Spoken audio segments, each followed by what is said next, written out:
to the Cyclonic Thrift Channel, your home for competitive magic on a budget. As always, please hit that like button and subscribe, and without further ado, let's get thrifty. Alright everybody, welcome back to the Cyclonic Thrift Channel. As always, welcome, and this is your home for magic content on a budget.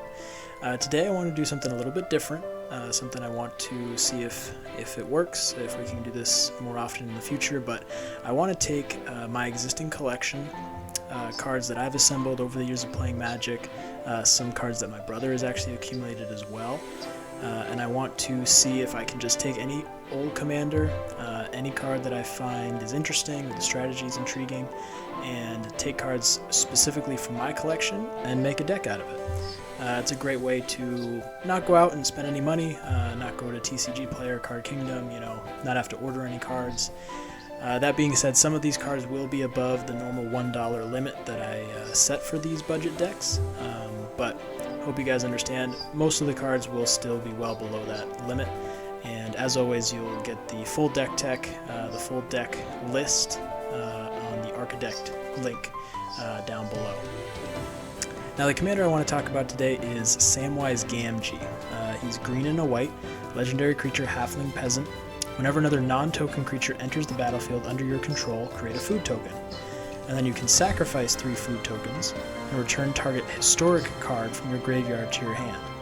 As a quick reminder, historic is any legendaries, artifacts, or sagas. So in the deck tech today, I focused mainly on the artifact side of the historic aspect, as well as the creating all the food tokens. So you'll see there's a lot of low to the ground creatures, a lot of enter the battlefield effects, a lot of life gain synergies because of those food tokens, and then an artifact sub-theme, including some vehicles, which I think will be cool. But yeah, as we go through this, you're going to see me going through, as you can see here, a lot of cards. We're not going to stop and show them all, but I will jump in every so often just to kind of give you my thoughts on this process and what my method is for how I do this. So to start, I just go through and find basically any card that color, strategy, theme could possibly go in the deck.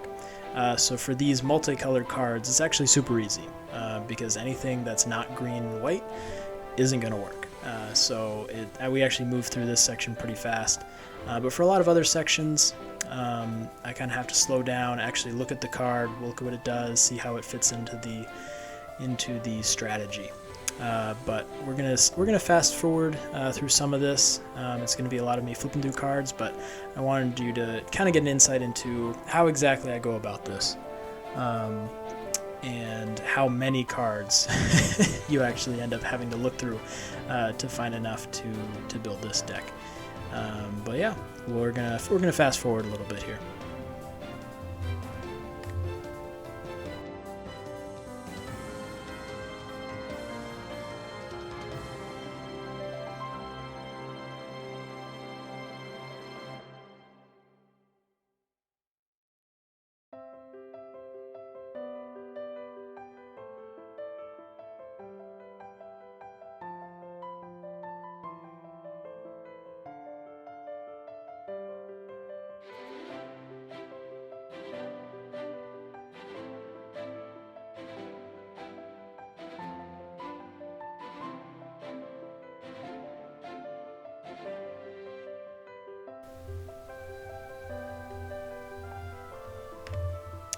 Alright, as you can see, I got to the end of these multicolored cards. There were actually quite a few that were interesting, maybe not the most synergistic in the deck, but one that I was particularly excited about when I found it was a Johnny the Great-Hearted 2 green and a white for Legendary Planeswalker.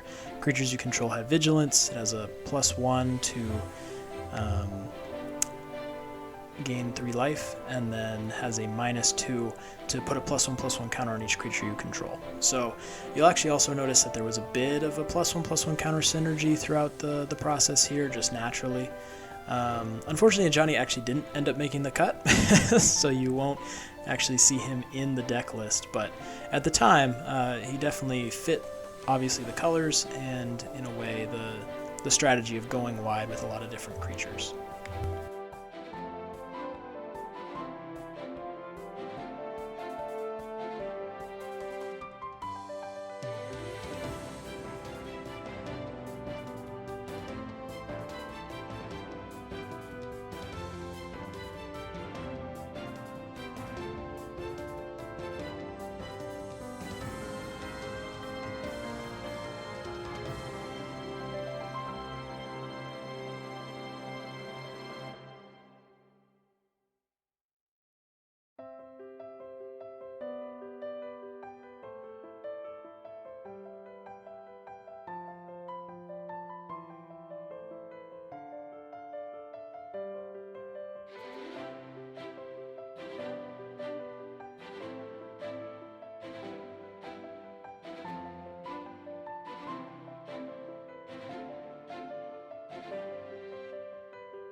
Alright, and here we are at the end of the main section of the green chunk. And a couple of important creatures here are, first of all, Champion of Lambholt. 1 and 2 green for a creature, human warrior. Creatures with power less than Champion of Lambholt can't block creatures you control. Whenever another non-token, or when another creature enters the battlefield under your control, put a +1/+1 counter on Champion of Lambholt. Now this one's going to be excellent because we're going to be having a lot of non-token creatures entering the battlefield for the Samwise effect, and so we're going to be putting a lot of +1/+1 counters on Champion. So it's going to make a lot of our creatures unblockable, and hopefully, because we're going wide, we'll have a whole lot of them to swing at the opponent. There's also an awesome card that I absolutely love, and that's Shigeki Jukai Visionary. He's 1 and a green for a legendary enchantment creature, Snake Druid. You can pay 1 and a green and tap it to return Shigeki to your hand. Reveal the top 4 cards of your library. You can put a land card from among them onto the battlefield tapped, and the rest into your graveyard. And then he has a channel ability, XX green, discard Shigeki and return X target non-legendary cards from your graveyard to your hand. So what I love about Shigeki is, 1, he's going to have that non-token trigger when he enters, and then he's going to bounce right back to our hand when we use him. So he's going to be able to trigger Samwise multiple times. And then he's going to not only ramp us by getting that land on the battlefield tapped, but he's also going to help fill our graveyard, which is just going to give us more options for Samwise's second ability in case we need to use it.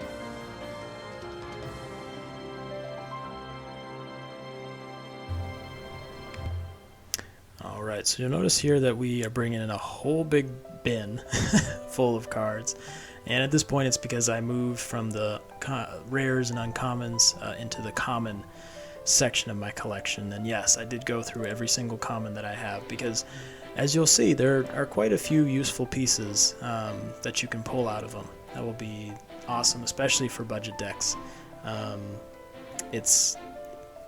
it's something I would recommend doing, like this Children of Corliss. You'll see it in the deck list, but there are a lot of commons that often go overlooked, but in the right deck can actually be super powerful synergy pieces and worth looking into.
Alright, and here we're at the end of the white common slot, and as you can tell, I had a whole grip of cards that we'll be able to at least consider for the deck.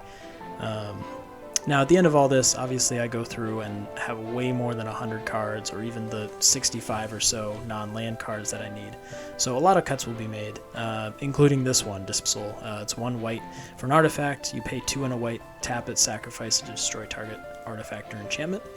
And that card's cool because especially in a recursion type deck where you're going to potentially be able to get it back out of the graveyard with Samwise's ability, it's something that at the time could have been useful, but ended up getting cut. Here, actually, I neglected to go through my Mythics section, and I actually found a couple cards that are going to be super helpful. Karametra, first of all, God of Harvests. She is 3, a green and a white for a legendary enchantment creature god. As long as your devotion to white and green is less than 7, she's not a creature. She's indestructible. And whenever you cast a creature spell, you can search your library for a Plains or a Forest card and put it on the battlefield tapped. This is going to be an excellent ramp piece for us. Being able to, again, as low to the ground creatures are entering the battlefield, we're going to be able to get a ton of lands out on the turn it comes out.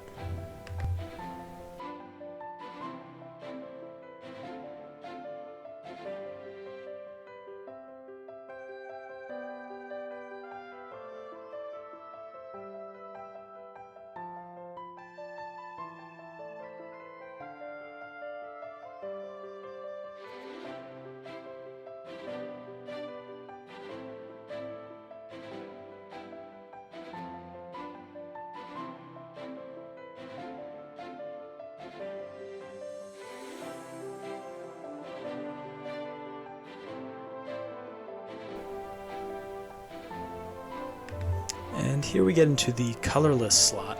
A lot of artifacts in here, which obviously because of that historic synergy we're gonna want to focus on.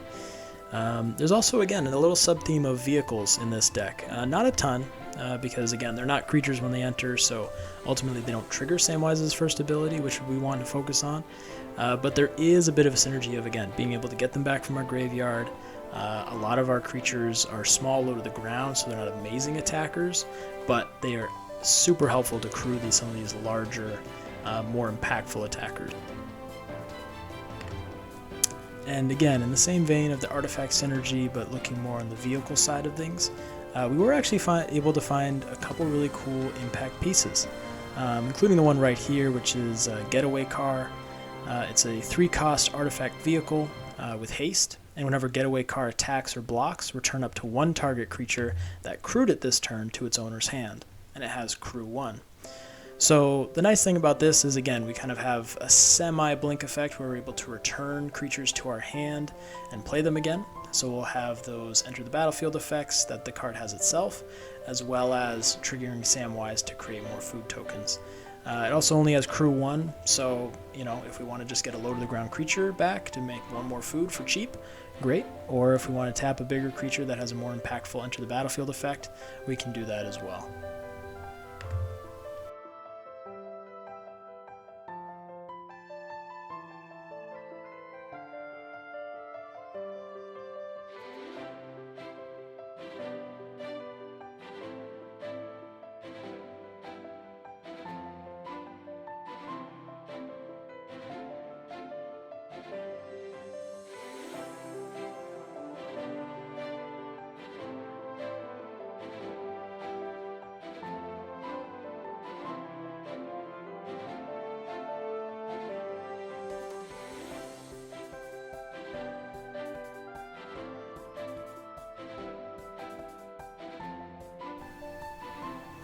And I'll butt in here just to say, I've only shown you guys the initial pass through of the majority of the cards, because this process does take much longer than you'll see on camera. Again, right now I'm just assembling all the cards that really could possibly be in the deck, or it even makes sense to be in the deck. And at the end of that, I think I had about 250 cards, non-land cards, that could possibly go through it. Now, some of them were easy cuts, and some of them were not. So I did not show the longer deliberation process as I was cutting the list down to 150, 120, 110, because ultimately that's just a lot of thinking and not exactly exciting to be on camera. But if you want to know my reasoning behind the land number, I went with 35 lands for 2 reasons. One is our mana curve is going to be really low. Again, we want a lot of low-to-the-ground creatures to trigger Samwise as much as possible. And secondly, we're in green and white, so we're going to be able to ramp a ton. And as you'll see in the deck list, a lot of our creatures actually help us with ramp, as well as most of the instants and sorceries that I did include have something to do with ramp or removal. So yeah, we didn't really need more than 35 lands. The deck's going to run just fine with that. If you happen to build it with this deck list and find that it's a problem, then go ahead, take out a couple bigger cards, throw in some more lands. But honestly, I don't envision this deck having any trouble operating with only 35. Usually I do like to stick in the more 37 range, but for this deck I knew I could bring it down a little bit.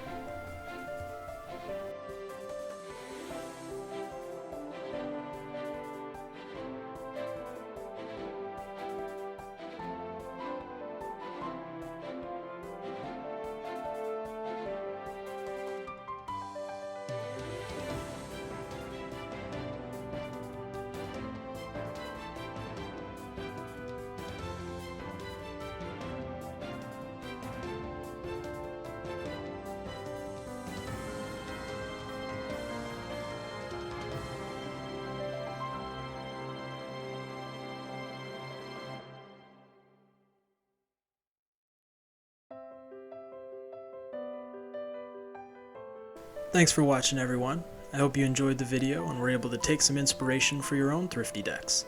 Comment down below if you think of any cards I missed or could have replaced. This is an educational channel, so additional insight and information is always welcome. In addition, please take a second to like the video and subscribe to the channel. I appreciate you all for sticking around, and until next time, stay thrifty.